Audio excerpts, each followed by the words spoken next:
Méditation de la communauté des disciples du Christ vivant en ce samedi de l'octave de Noël, année liturgique C. Fête des saints innocents martyrs. Évangile de Jésus-Christ selon saint Matthieu, au chapitre 2, les versets 13 à 18. Après le départ des mages, voici que l'ange du Seigneur apparaît en songe à Joseph et lui dit : « Lève-toi, prends l'enfant et sa mère et fuis en Égypte. Reste là-bas jusqu'à ce que je t'avertisse, car Hérode va rechercher l'enfant pour le faire périr. » Joseph se leva. Dans la nuit, il prit l'enfant et sa mère et se retira en Égypte, où il resta jusqu'à la mort d'Hérode, pour que soit accomplie la parole du Seigneur prononcée par le prophète : « D'Égypte, j'ai appelé mon fils. » Alors Hérode, voyant que les mages s'étaient moqués de lui, entra dans une violente fureur. Il envoya tuer tous les enfants jusqu'à l'âge de 2 ans à Bethléem et dans toute la région, d'après la date qu'il s'était fait préciser par les mages. Alors fut accomplie la parole prononcée par le prophète Jérémie. Un cri s'élève dans Rama, pleurs et longues plaintes. C'est Rachel qui pleure ses enfants et ne veut pas être consolée, car ils ne sont plus.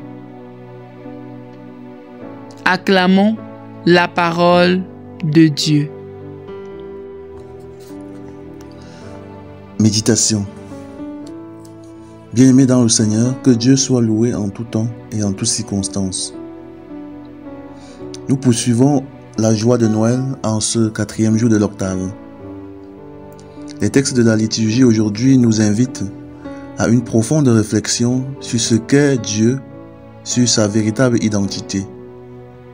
L'apôtre Jean, dans son inspiration divine, nous révèle que Dieu est amour. Dieu est amour. Le théologien François Varion, inspiré de Saint Jean, affirmait que Dieu n'est qu'amour, soulignant que Dieu ne peut qu'aimer, qui ne peut que nous aimer. En ce jour de mémoire des saints innocents, arrêtons-nous sur l'Évangile.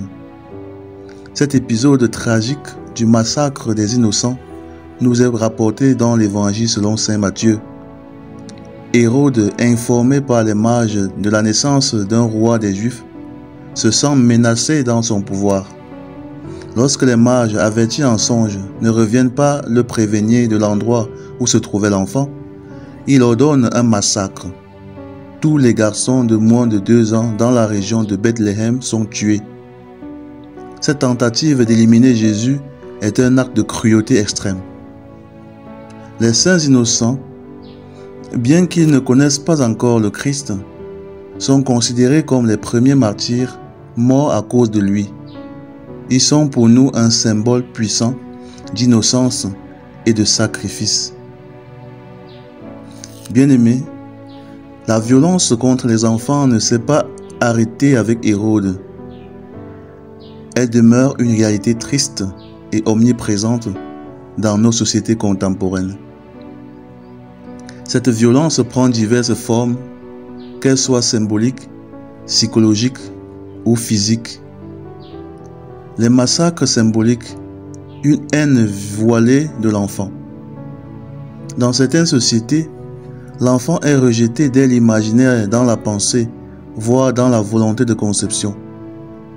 Des politiques antinatalistes ou des mentalités qui dénient la place de l'enfant dans la société traduisent ce rejet. L'enfant est alors massacré dès le début de sa conception intellectuelle. Une éducation biaisée, le massacre psychologique. Le massacre psychologique des enfants passe par une éducation biaisée et moralement agressive. Certains enfants sont exposés prématurément à des contenus nuisibles, comme une pseudo-éducation sexuelle qui viole leur innocence. Les enfants ont droit à des tabous, à une certaine protection morale. il est de notre devoir de préserver leur pureté et de leur offrir une enfance protégée. La démission des parents. Certains parents massacrent l'avenir de leurs enfants en démissionnant de leur rôle d'éducateur. L'absence d'un encadrement parental solide pousse de nombreux enfants à grandir sans repère ni accompagnement moral.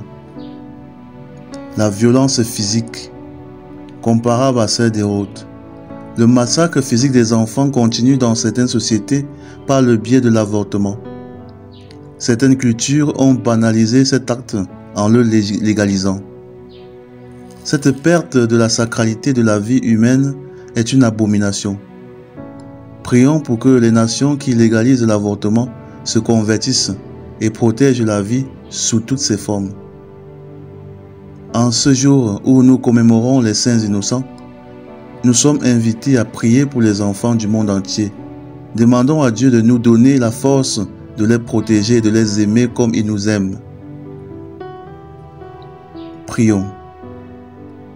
Dieu notre Père, toi qui es amour et source de toute vie, nous te confions les enfants du monde entier.